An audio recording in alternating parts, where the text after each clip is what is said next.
어떻게 살 것인가? 그랬을 때 성경은 늘 동일한 말씀을 합니다. 특별한 말씀이 아닌데 특별한 말씀. 그것은 주님과 동행하는 삶입니다.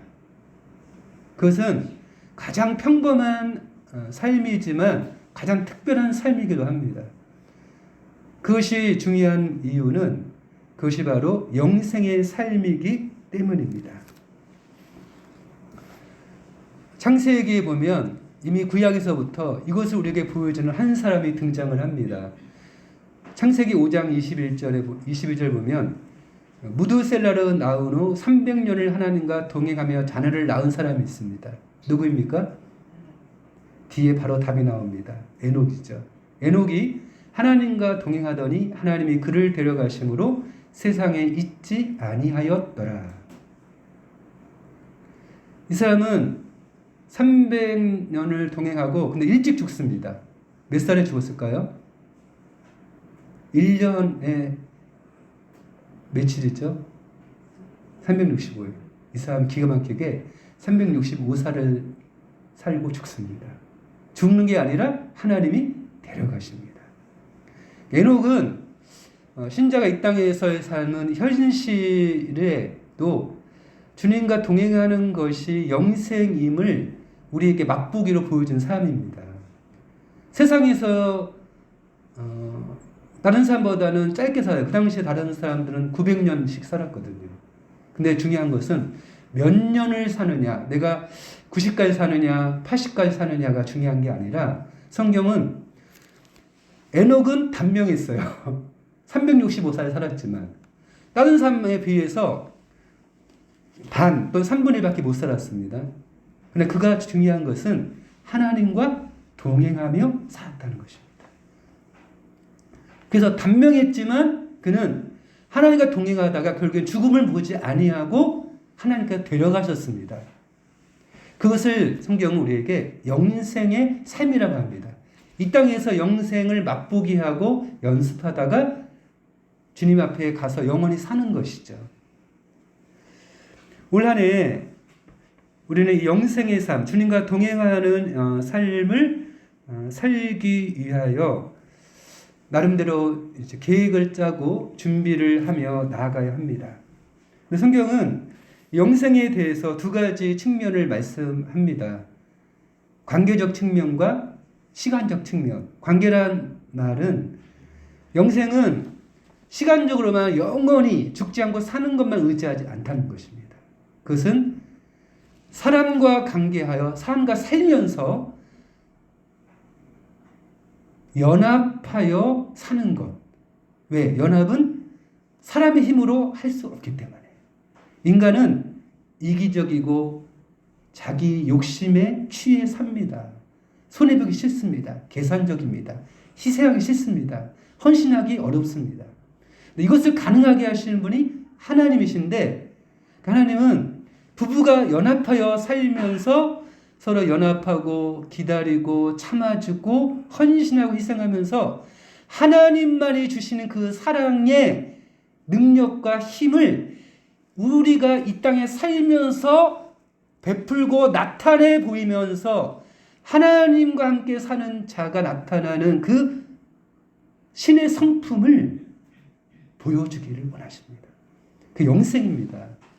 이것의 근원은 바로 하나님과 관계에서 오는 것이죠. 그래서 사람과의 관계와 하나님과 관계가 첫 번째이고 두 번째는 시간적 측면입니다. 예고하신 대로 오늘은 시간적 측면에서 현재적 측면을 주로 말씀드리겠습니다. 미래 측면은 우리가 너무 잘 아니까. 영생은 관계적 측면과 시간적 측면이 있는데 성경은 의외로 내가 죽어서 들어가는 천국과 구원, 영생보다 살아서 어떻게 영생의 삶을 누리고 맛보고 살아낼 것인가에 대한 기록이 훨씬 많습니다. 그러니까 죽어서 천국 가는 이야기는 의외로 적습니다. 근데 사람은 종교적이라 이 땅에서는 어떻게든 버티고 대충 살고 내가 죽어서 천국만 가고 이를 원하는 분이 의외로 많습니다. 이단들이 특별히 더 이걸 강조합니다. 거짓말하고 사기치고 자기 맘대로 하다가 구원만 받으면 된다고 하기 위하여 사람들을 끄집어내고 전도하고 속임수로 잘못된 교리를 가르칩니다. 의외로 성경은 이 땅에서 주님과 동행하고 주님과 친한 사람이 천국에 가는 것이지, 이 땅에서는 주님이 너무 낯설고 보기가 힘들고 간섭하기 싫고 있다가 하스틴처럼 그냥 나에게 돈이나 붙여주는 그러한 물주로서 얼굴을 보기 싫고 대화도 섞기 싫고 그러다가 이 땅 떠나면 천국에는 꼭 가고 싶은 것, 그런 건 없다는 것입니다. 하나님과 나와 친하고 그분과 관계에서 살다가 자연스럽게 가는 것이 천국이고 영생이지, 이 땅에서 삶 따로 천국의 삶 따로가 있는 게 아니라는 것입니다. 그래서 성경은 특별히 이제 요한복음과 요한 1, 2, 3서, 요한계시록 5권을 썼거든요. 근데 왜 특별히 요한복음이 강조한 게 뭐냐면 요한 1서랑 영재주의에 대해서 경계했습니다. 영재주의란 뭐냐면 영적인 것은 선하고 육체는 악하다고 이제 가르치는 잘못된 교리입니다. 신비주의죠. 그런 우리들에게 요한은 예수님의 이제 가장 나이 어린 제자고 주님의 가장 사랑받는 제자였는데, 얘들아, 너희가 오해하면 안 된다. 예수님은 육체로 오셨고, 육체로 오신 그분은 육체로 십자가를 통하여 우리를 구원하셨고, 그래서 어떻게 해요? 이 땅에서 너의 삶을 살아가고 살아내는 지금 이 시간에서부터 영생이 시작되는 것을 너희가 알지 못하느냐? 왜? 영적인 것, 신령한 것, 이런 것에만 이렇게 마음을 쓰지, 실제 하나님이 우리가 지금부터 시작된 이 영생의 삶을 누리는 것에는 왜 이렇게 모르느냐? 잘못된 교리 때문에 너희가 손해보고 있다. 그래서 요한복음과 요한 1, 2, 3서와 요한계시록을 썼어요. 요한 1서 5장 10절 이렇게 말씀합니다. 내가 하나님의 아들의 이름을 믿는 너에게 이것을 쓴 것은, 내가 왜 이 성경을 편지에 쓰냐면 너희로 하여금 너에게 영생이 있음을 알게 하려 함이라. 그냥 읽으면 이렇게 들리죠. 그래, 내가 지금 예수를 믿으면 나중에 죽어서 영생 천국에 들어갈 거야. 미래적으로 생각을 하거든요. 근데 성경의 원어적인 의미나 실제 전체적인 흐름은 지금 내가 예수를 믿는 순간 생명을 얻고 영생에 이미 들어와 있다는 것을 강조하기 위함이라는 것입니다. 예수를 믿는 우리는 지금 이미 생명을 얻었어요. 성경에서는 생명이라는 단어와 영생이라는 단어가 다른 뜻이 아닙니다. 똑같습니다. 똑같아요. 그래서 예수를 믿으면 생명 없는 우리가 생명을 얻는 것, 이것을 너희가 이미 시작된 영생을 왜 모르느냐? 그래서 어떤 신비한 지식이나 영적인 지식, 영지주의, 영적인 지식, 영적인 것만 추구하고 실제 예수님이 자기의 몸, 십자가로 그 몸이 찢겨고 피가 흘리는 그 실제 육체가 이 땅에 오셔서 그 삶을 고단하게 살아내고 우리에게 동일하게 그 삶을 살 것을 말씀하신 실제를 왜 너희들은 모른 체하고 회피하려고 하냐 이거죠. 영생은 지금부터 시작되는 것이다. 이것을 강조하기 위하여 말씀을 썼다는 것입니다. 그럼 어떻게 이제 영생이 우리 가운데서 이제 실제 되어지냐 하는 것이죠. 아니, 목사님, 아무리 그렇게 얘기해도 나는 지금 마음이 불편하고 행복하지 못하고 물질 문제, 돈 문제, 자녀 문제, 여러 가지 문제 가운데 나는 성경은 이미 영생 받았다고 하고 하는데 나는 영생 받은 것 같지 않다고 이렇게 이제 질문하는 성도들이 의외로 많아요. 영생은 주님과 동행하는 삶이거든요. 어떻게? 첫째가 어떻게 우리가 그 영생을 현실에서 누릴 수 있는가를 그 다음 절에 나오는 겁니다. 14절. 뭐라고 그러죠? 그를 향하여 우리의 가진 바 담대한 것이 이것이니 그의 뜻대로 무엇을 구하면 들으시니라. 영생의 삶을 가장 현실에 누리는 것은 주님과 동행이라겠죠. 주님과 동행하면서 우리는 그분과 함께 살면서 그분에게 질문하고 그분은 우리에게 대답을 하십니다. 이게 기도잖아요. 기도. 그리고 주님은 응답하시죠. 하나님 안 보여. 하나님 안 믿어. 우리 자녀들에게 11조를 하라고 하면 애들이 부담스러워해요. 그렇죠? 왜? 아유, 나 용돈 쓰기도 어려운데. 근데 이제 부모들은 알거든요. 이거 어떻게 하죠? 실제로 이제 경험을 해보고 실제 하는 거예요. 기도. 하나님이 계신가? 안 계신가? 어떻게 알죠? 내가 어렵고 힘들 때 하나님께 기도하죠. 응답이 있잖아요. 물론 항상 내가 원하는 때, 내가 원하는 방식으로 기도의 응답은 오지 않습니다. 그러나 우리는 알아요. 하나님이 나의 기도를 들으신다는 것. 응답하고 계시다는 것.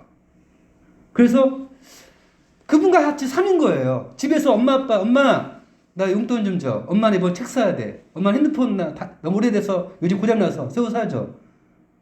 우리 누나가 핸드폰이 이렇게 유학하기 전에 샀는데 고장나가지고 지금 그것 때문에 이제 지금 또 새로 구입해야 된다고 해서 그것 때문에 한참 시험을 치르고 있어요. 자녀는 부모님께 뭔가를 구합니다. 그리고 그 구한 것에 응답을 받죠. 어떻게 우리가 이제 그러면은 현실에서 영생을 누림에 있어서 기도가 우리로 하여금 영생이라는 것을 체험하게 하죠. 영생이란 뭐예요? 주님과 동행하면서 하나님과 그의 보내신 자 예수 그리스도를 아는 것이거든요. 내가 하나님께 기도를 했어요. 하나님 이거 주세요. 안 된다. 하나님 이거 주세요. 그래, 주마. 하나님이 어떤 거는 좋아하고 어떤 거는 싫어하셔. 어떤 거는 바로 하시는데 어떤 거는 기다리게 하셔. 그럴 때 우리 뭐라 하죠? 하나님이 무엇을 좋아하고 무엇을 싫어하는가에 대한 그분을 알아가는 지식, 영적 지식이 날마다 더해져요. 그것을 가장 잘 알 수 있는 게 뭐다? 기도 생활이라는 거예요. 내 기도가 응답되기도 하고 안 되기도 하고. 이번에도 이제 저희 큰빛교회 수정교회 연합하면서 큰빛교회가 이제 건물이 그대로 다른 교회로 임대되기를 원하는데 그거 안 됐어요. 이제 주인이 마음을 바꿔가지고 그 전에는 이제 멤프교회가 지금까지 왔었는데 우리는 우리가 원하는 것은 그렇게 돼서 사실 이제 다른 교회 건물이 들어오면은 이사를 좀 복잡하게 안 하고 다 놓고 오면 되거든요. 우리 뜻대로 안 되는 응답도 있어요. 그러나 이것이 끝이 아니고 또 앞으로 이것이 어떻게 우리에게 선하는 것이 될지 우리는 모르고 중요한 것은 기도하면서 우리는 하나님을 알아간다는 겁니다. 그 하나님의 기도할 때 우리가 어떻게 하나님의 뜻인지를 알게 되죠. 세 가지입니다. 보통 세 가지. 말씀과 환경과 내적 음성이에요. 우리 하나님께 순간 뭐든지 다 기도해요. 아까 그랬잖아요. 너희가 무엇인지 구하라. 앞에서 말씀했죠. 무엇인지 구하라. 근데 어떤 거 응답되고 어떤 응답 안 돼요. 근데 우리가 하나님 뜻인지 어떻게 알죠? 이 내가 기도하는 내용이 하나님의 말씀에 합당한가? 첫째. 그리고 하나님이 내 기도에 환경을 통하여 열어주시는가? 닫고 계시는가? 둘째. 세 번째는 내 기도할 때 하나님이 이 기도에 대해서 확신을 주시고 평안을 주시고 하나님 기도하면 할수록 하나님 뜻이 아니면 그것에 대해 적게 돼 있어요. 근데 하나님의 뜻이면 내 마음이 계속 불타고 소원하면 더 생기고 그것에 대한 간절함이 더 생깁니다. 저희가 결혼할 때 저희 처가 이 세 가지 응답을 받았어요. 말씀을 통하여 그리고 환경을 통하여 그리고 이제 내적 확신이 있죠. 물론 어떤 때는 세 가지가 동시에 다 있지 않고 어떤 때는 두 가지만 강하게 올 때도 있습니다. 이제 결혼하기 전에 이제 양쪽 가족들 방문했는데 그때 이제 우리 친정 식구들이 예수를 안 믿기 때문에 부모님들이 목사 사위로 받은 것에 대해서 부담스러워할까봐 저희 처도 고민을 했다고 하더라고요. 그것도 하나의 이제 하나님의 뜻인가를 구별하는 기준이 된 거예요. 환경을 통해서 확인하는 것입니다. 그걸 통해서 우리는 이 땅에 살지만 천국에서만 가서 하나님과 동행하는 것이 아니라 이 땅에서 그 연습을 하는 연습. 상상해 봤어요. 여러분, 천국에서는 기도가 있을까 없을까요? 성경에는 나오지 않는데 상상만 해보세요. 스스로에게. 기도라는 것이 뭐예요? 우리가 어렵게 생각하면 그냥 기도하면은 보이지 않는 하나님 영적인 구하는 것이 사실은 뭐예요? 집에서는 어떻게 해요? 부모님께 엄마 이거 줘, 아빠 이거 줘. 그게 기도잖아요. 일종의 구하는 바를 얻는 것. 천국에서는 동일한 기도는 아니지만 천국에서 우리가 하나님께서 우리에게 주신 거죠. 모든 것은 빛들의 아버지이신 그분으로부터 오는 것입니다. 두 번째로 기도와 응답을 통해서 우리는 현재적 영생을 누리고요. 두 번째로는 십자가의 참여함을 통하여 이 땅에서 영생을 누립니다. 십자가의 참여함. 왜 그렇습니까? 우리가 예수를 왜 믿죠? 나의 죄가 하나님 앞에서 심판을 받아 마땅한데 그분 때문에 우리가 예수로 말미암아 죄 용서를 받고 예수를 믿잖아요. 그런데 이것이 이제 현실 가운데 우리는 날마다 넘어집니다. 날마다 넘어져요. 그래서 우리는 십자가는 처음 예수 믿을 때만 필요한 것이 아니라 순간순간 매일매일 나의 죄와 연약함을 가지고 우리 주님의 십자가 앞에 나가는 것이죠. 그것을 눈으로 보여지게 하나님이 예수님이 만들어 주신 것이 성찬식이거든요. 성찬 때마다 다른 때도 마찬가지지만 나 같은 죄인을 위하여 그 몸과 피를 흘리신 그분 앞에 나갑니다. 십자가를 체험하고 참여합니다. 그때마다 우리는 예수의 생명, 예수님이 나를 살리셨다는 것, 나의 죄를 용서해 주셨다는 것을 다시 한번 현실에서 회복하고 감사함으로 또다시 우리는 일어나서 하루 살아가는 겁니다. 순간순간 죄책감과 나의 연약함과 실패 때문에 우리는 넘어지게 돼 있어요. 그때마다 우리는 십자가 앞에 나갑니다. 오늘 죽고 또 오늘 살아납니다. 마지막으로는 죽음을 맛봄으로 우리는 영생에 참여하면 거꾸로인데요. 보세요. 예수의 생명이 내 안에 있고 용서를 받고 주님과 동행하고 기도가 되고 그럴 때 어떻게 해요? 주님과 영생의 삶을 살아가거든요. 그러다가 어느 순간 범죄를 합니다. 인간은. 근데 범죄를 했을 때 하나님 앞에 나가서 회개하고 용서함을 받고 회복되어지면 영생의 삶이 다시 회복이 되거든요. 근데 이것이 아직 시작도 안 된 사람이 있어요. 믿지 않는 분들. 그런 사람들 뭐라고 하냐면 성경에서는 사망에 이르는 죄라고 말씀하고 있죠. 사망에 이르는 죄. 문제는 신자라 할지라도요. 내가 주님과의 관계 가운데 내 안에 죄책감과 크고 작은 죄와 내 안에 하나님 앞에 풀어오지 못한 것 때문에 내 마음이 막히고 주님과 관계가 끊어지면 그때는 뭐예요? 죽은 상태입니다. 육체는 살아 있으나 그 영은 죽은 상태가 같다는 거예요. 그래서 어떻게 해요? 내가 이렇게 하나님과 관계가 이렇게 끊어졌을 때 이렇게 힘이 들는구나. 이렇게 죽을 것 같구나. 이렇게 삶의 의미가 없고 모든 것이 귀찮고 모든 것이 의욕이 없고 살 수망도 없어요. 내가 이렇게 내버려두면 나는 이제 끝이구나. 그러니까 반대로요. 영생이 아닌 상태를 내가 맛봄을 통해서 주님과 영생의 삶을 사는 것이 얼마나 복된 것인가를 알게 하신다는 거예요. 거꾸로.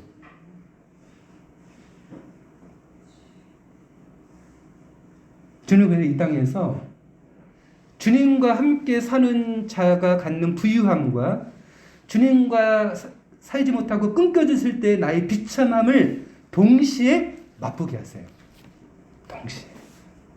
그래서 우리는 영생의 삶을 이 땅에서 계속 맛보기를 하는 것입니다.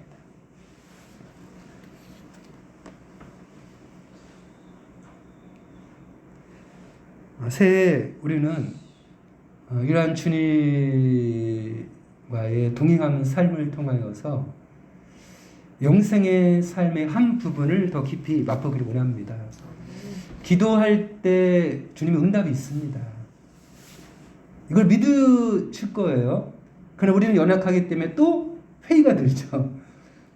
주님 말씀하세요. 기도하라. 무엇인지 구하라. 일단은 구해요. 그의 뜻대로 구하고 다 구해. 다 구하다 보면 걸려져요. 그 과정에서 우리는 그 하나님을 알고 예수 그리스도의 사랑을 알고 영생에 이르는 지식과 영적 성장이 더 이루어집니다. 죄를 지었을 때 스스로 자폭하거나 폭발하지 마시고, 그래서 예수가 필요하고 십자가가 필요하고 더 영생의 자리에 한 자리 더 나갈 수 있다는 것. 그게 바로 신자된 특권입니다. 올 한 해 예수님과 함께 동행하면서 현재 누리는 영생에 동참하시고 체험하시고 맛보는 한 해 되시기를 축원합니다. 이제 우리